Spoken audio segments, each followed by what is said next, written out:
High hello' everyone welcome back to my YouTube channel. মই যদু আৰু আপোনালোকে চাই আছে যদু আছামিজ ব্লগ। বৰ্তমান মই আছোঁ আমাৰ নপুখুৰী ফিল্ডত আৰু আমাৰ নপুখুৰী ফিল্ডত নামঘৰত ইয়াত দেখা পাইছে ভাগৱত পাঠ আৰু কীৰ্তন পতা হৈছে মাঘী পূৰ্ণিমা উপলক্ষে আৰু কেতিয়াৰ পৰা ষ্টাৰ্ট হ'ব আৰু কেতিয়া শেষ হ'ব আপোনালোকে ভিডিঅ'টো চালে সম্পূৰ্ণকৈ জানিব পাৰিব। ব'লক বেছি দেৰি নকৰি ভিডিঅ'টো আৰম্ভ কৰোঁ। এতিয়া দেখা পাইছে তেওঁলোকে পানী তুলিবলৈ গৈ আছে নামটি নৈলৈ।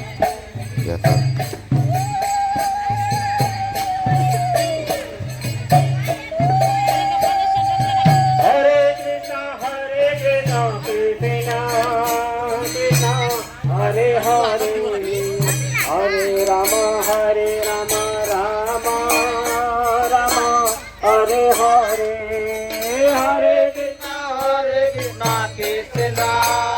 Krishna Hare Hare Hare Rama Rama Hare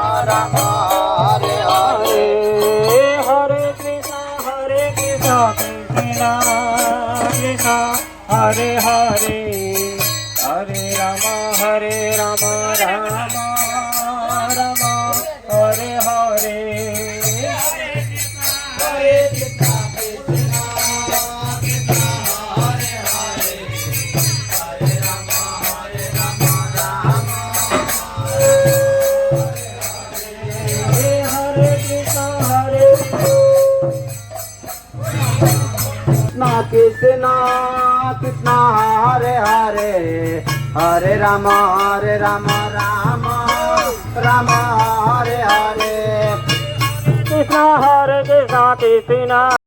এয়া আপোনালোকে দেখা পাইছে বৰ্তমান আমি নামটি নৈত আছোঁ। তো নামটি নৈৰ পৰা আমি এতিয়া যাম পানী তুলি লৈ নামঘৰলৈ। তো তেওঁলোকে কেনেকৈ পানী তুলিছে কি কি নিয়ম কৰিছে আপোনালোকে ভিডিঅ'টো চাই থাকক। ভিডিঅ'টো চাই থাকিলে আপোনালোকে সম্পূৰ্ণকৈ দেখা পাব। এয়া চাওক।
ধৰে দিচ্ছি ৰে।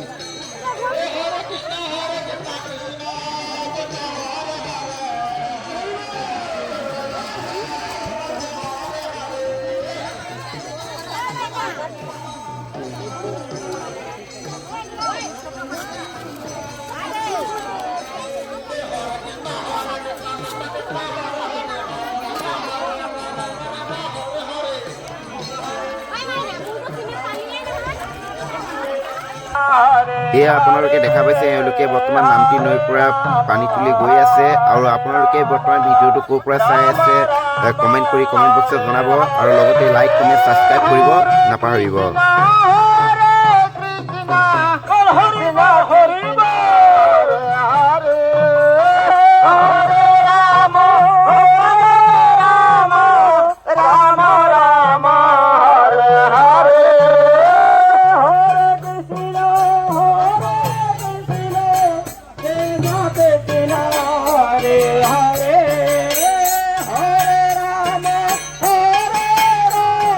ফ্ৰেণ্ডছ, বৰ্তমান মই আছোঁ আমাৰ নপুখুৰী নামঘৰত আৰু নপুখুৰী নামঘৰত বৰ্তমান কীৰ্তন আৰু ভাগৱত পাঠ চলি আছে মাঘী পূৰ্ণিমাৰ কাৰণে। তো এওঁলোকৰ পৰা জানি লওঁ ব'লক তেনেহ'লে। জয় ৰাধে।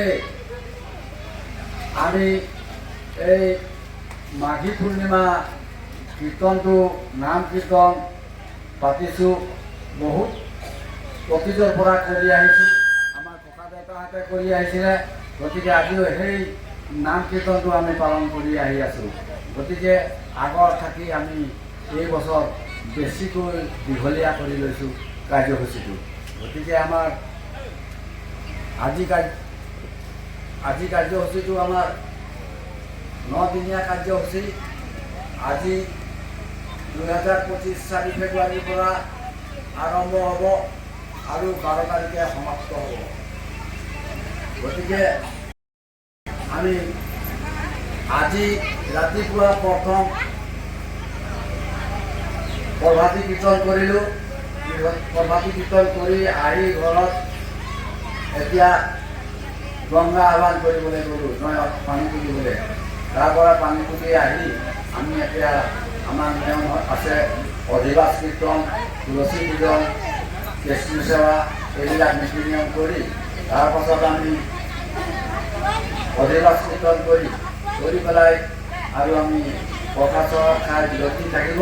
ৰাতি পুৱা 6টাৰ পৰা আৰম্ভ হ'ব ভাগৱত পাঠ। এই 7 দিন ভাগৱত পাঠ হ'ব আৰু 2 দিন কীৰ্তন হ'ব। 2 দিন কীৰ্তনত একদিন 11 তাৰিখ দিনাখন আমাৰ মহাআৰতী গধূলি হ'ব, মহাআৰতীৰ পিছত কীৰ্তন কৰা হ'ব আৰু 12 তাৰিখ বুধবাৰ সেইদিনাখন আমাৰ কীৰ্তন সমাপ্ত হ'ব। কীৰ্তন সমাপ্ত হৈ নগৰখন ভাগৱত ভ্ৰমণ কৰি আহি আৰু আমি প্ৰসাদ বিতৰণ হ'ব। প্ৰসাদ বিতৰণ কৰি আমি মহন্ত বিদায় হ'ব। কিন্তু এই কৰ্মটো আজি কেলে কৰিছোঁ, কেলে কৰিব লাগে বুলি আমি বুঢ়াসকলৰ পৰা জানিছোঁ আৰু শাস্ত্ৰতো কৈছে মাঘী পূৰ্ণিমা দিনাখনে কলিযুগ সোমাইছিলে। কলিযুগত হৰি নামৰ বাহিৰে আৰু দুচৰা একো নাই। সেইকাৰণে কলিযুগত হৰিনাম ল'ব লাগে আৰু হৰিনামৰ কাৰণে আজি পৃথিৱীখন আমাৰ চলি আহি আছে। গতিকে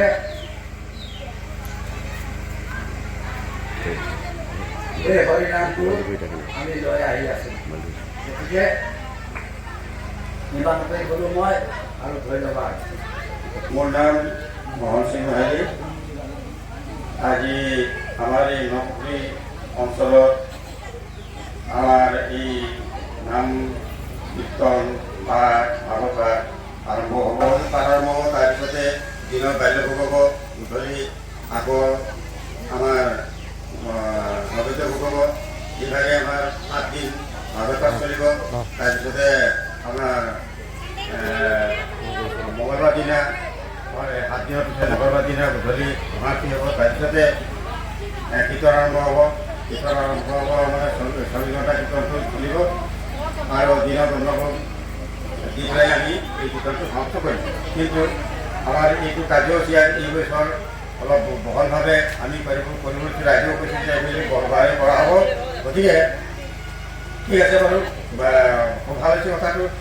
ৰাইজে আমাৰ আগবাঢ়িছে আৰু ভক্তবৃন্দসকলেও আগবাঢ়িছে আৰু এই যে আমাৰ যিটো নামঘৰ আৰম্ভ হৈছে মানে 1962 চনত যেতিয়া মানে মহাপ্ৰলয় এটা হোৱাৰ কথা আছিলে, সেই মহাপ্ৰলয়তে ৰাইজে কৈছিলে যে আমি মহাপ্ৰলয়তে মৰিমেই নাথাকোঁ, গতিকে আমি কলিযুগতে নামটোৱে সাৰ বুলি পেলাই আজি এই নাম সংকীৰ্তন মানে আমাৰ পাতিবলৈ আৰম্ভ কৰিছে।